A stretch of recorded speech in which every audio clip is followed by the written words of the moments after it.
વિશ્વ હિન્દુ પરિષદ બજરંગ દળ દર વર્ષની જેમ વિધર્મી મુક્ત નવરાત્રિનું આયોજન કરતા હોય છે. તો આ વખતે પણ એક એવી યોજના બનાવી છે કે વિધર્મી મુક્ત નવરાત્રિ, વિધર્મી મુક્ત ગરબા પંડાલ, સાથે સાથે બાઉન્સરો પણ વિધર્મી ના હોવા જોઈએ, સિક્યુરિટી ગાર્ડ પણ ના હોવા જોઈએ, અને આપણને ખબર હોય છે કે સ્પોન્સર પાસ આપતા હોય છે. તો સ્પોન્સર પાસની અંદર પણ ખાસ કરીને ચકાસણી કરી અને એવા લોકોને સ્પોન્સરના પાસ આપવા જોઈએ કે જે આપણા હિન્દુઓ હોય.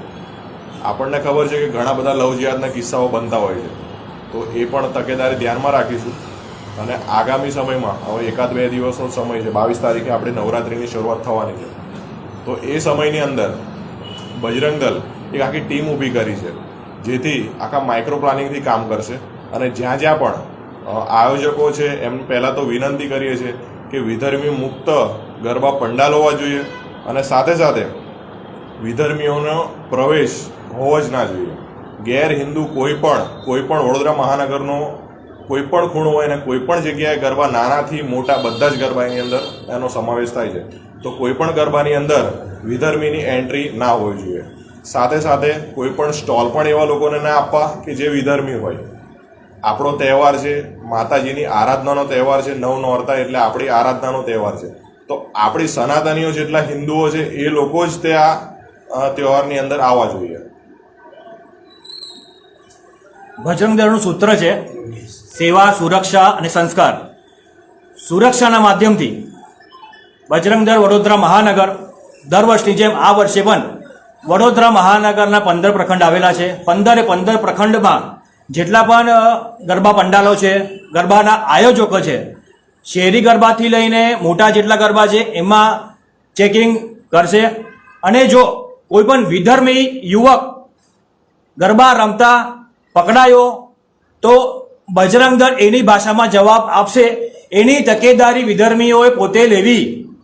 અને સાથે સાથે જેટલા પણ આયોજકો છે એમને પણ ચેતવણી આપું છું, ભાઈ તમને સાંભળી લો.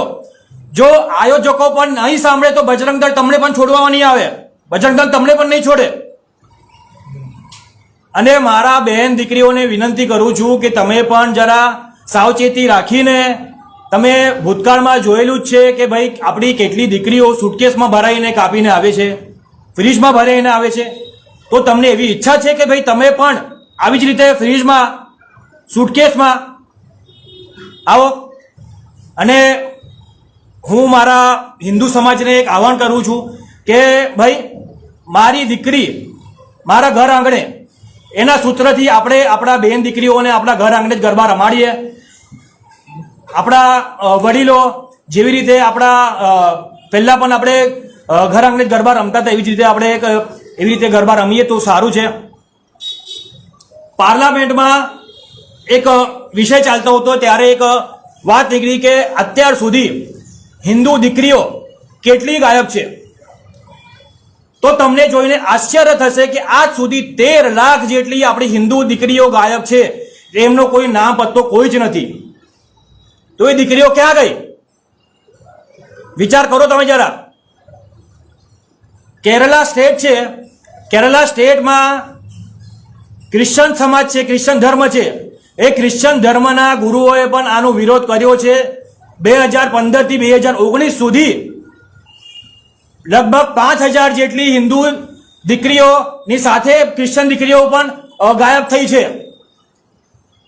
તો આ હું કહેવા એટલું જ માંગુ છું કે આ બધા ધર્મને આ લોકો ષડયંત્ર રૂપે આપણા દીકરીઓને ફસાવે છે અને લવ જેહાદનો શિકાર બનાવે છે. ભારતના બહારની વાત કરું, ઇંગ્લેન્ડમાં, તો ઇંગ્લેન્ડમાં પણ એક ગ્રુપ ચાલુ છે અને એ લોકો પણ ત્યાંના જે બહેન દીકરીઓ છે એમને ફસાવે છે. અને ત્યાંના પ્રશાસને જ્યારે શોધખોળ કરી તો એમને ધરપકડ કરી ત્યારે એ લોકો પણ મોસ્ટલી 90% વિધર્મીઓ નીકળ્યા છે. એટલે તમે સમજી લો કે આ લોકોનું કાવતરું કેટલું મોટું છે. આની સાવચેતી આપણે જ રાખવી પડશે, નહીં તો આપણા બહેન દીકરીઓની હાલત શું થશે તમને ખબર જ છે. આપણા પૂર્વજોએ કેટલું મોટું બલિદાન આપ્યું છે એ આપણે ના ભૂલવું જોઈએ. યોગદાન આપ્યું છે એનું કારણ આપણે આજે અહીંયા જીવિત છે. આગળની વિષ્ણુભાઈ આપણા મંત્રી છે.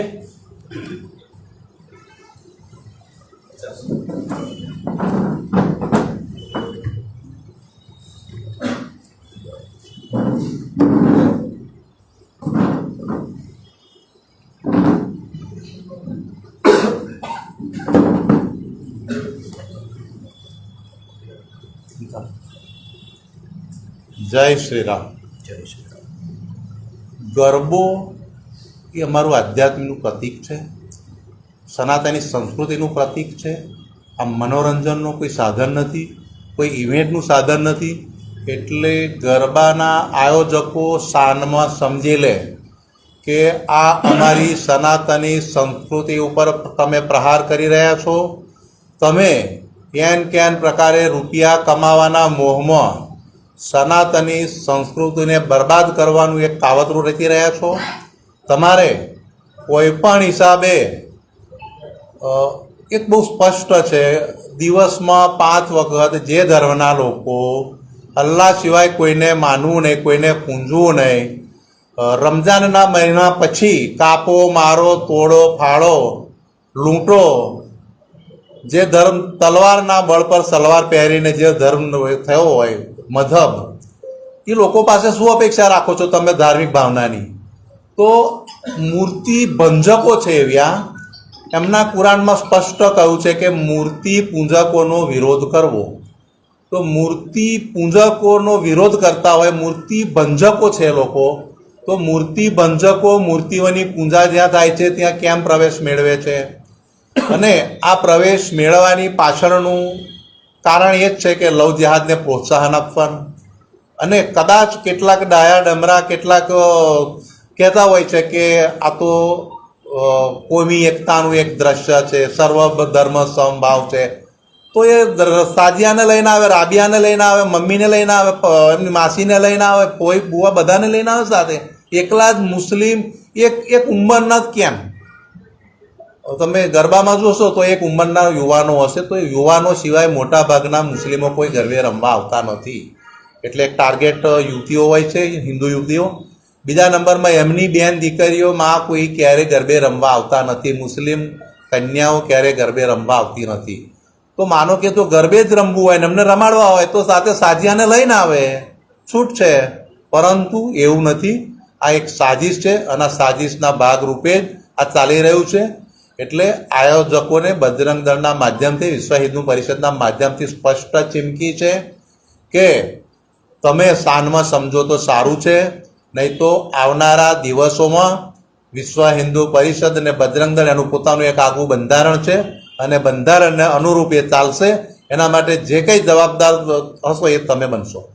પોલીસ પ્રશાસનને પણ અમારી નમ્ર વિનંતી છે કે આના પર પોલીસ પ્રશાસન ધ્યાન આપે કે ખરેખર એ મૂર્તિ ભંજકો છે તો એ શા માટે આવે છે.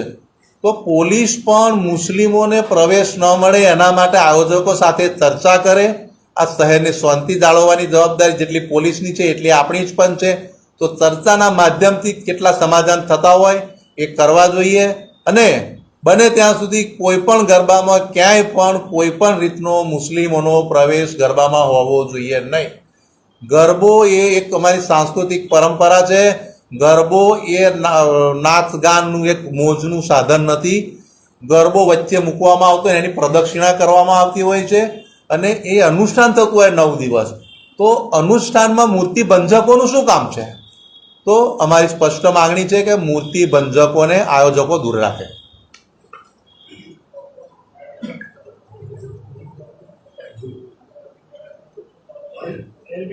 મુસ્લિમને પાસ આપવામાં આવ્યો છે તેના વિરુદ્ધ રજીસ્ટ્રેશન તેનું આધાર કાર્ડ આપીને અને રજીસ્ટ્રેશન એપ્રુવલ પણ થયું અને જે લક્ષ્મી વિલાસ પેલેસના જે ગરબા છે ત્યાંથી તેમને ફોન પણ આવ્યો કે તમારો પાસ રેડી છે.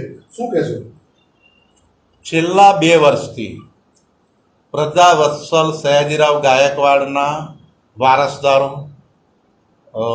આદરણીય મહારાણી સાહેબાને અમે મળવાના પ્રયત્નો કર્યા. ગયા વર્ષે 2 વાર એપોઇન્ટમેન્ટ લીધી, નથી મળી. આ વખતે પ્રયત્નો નથી કર્યા, પણ એની પહેલાં જ એમણે મીડિયાના માધ્યમથી મુસ્લિમ ગરબે રમે એ બાબતમાં નો કોમેન્ટ કહી દીધું છે. તો અમારું માનવું છે કે મહારાણી શ્રી પ્રજાવત્સલ રહે અને આ હિન્દુ સમાજ સાથે એમણે દ્રોહ કર્યો છે. કારણ કે એમને જે કંઈ માન પાન લાડ જે કંઈ મળ્યું છે આ વડોદરા સંસ્કારી નગરીએ આપ્યું છે. તો એમણે એ સંસ્કારી નગરીના જે પ્રજાજનો છે, પ્રજાજનોની જે ભાવના છે, એને જે ઠેસ પહોંચે છે એ રીતનું કૃત્ય ન કરવું જોઈએ. એ કૃત્યને વિશ્વ હિન્દુ પરિષદ અને બજરંગ દળ વખોડે છે. અને હમણાં જેમ મેં કહ્યું તેમ એમાં પણ અમે જે કંઈ અમારાથી થતું હશે એ અમે કરીશું.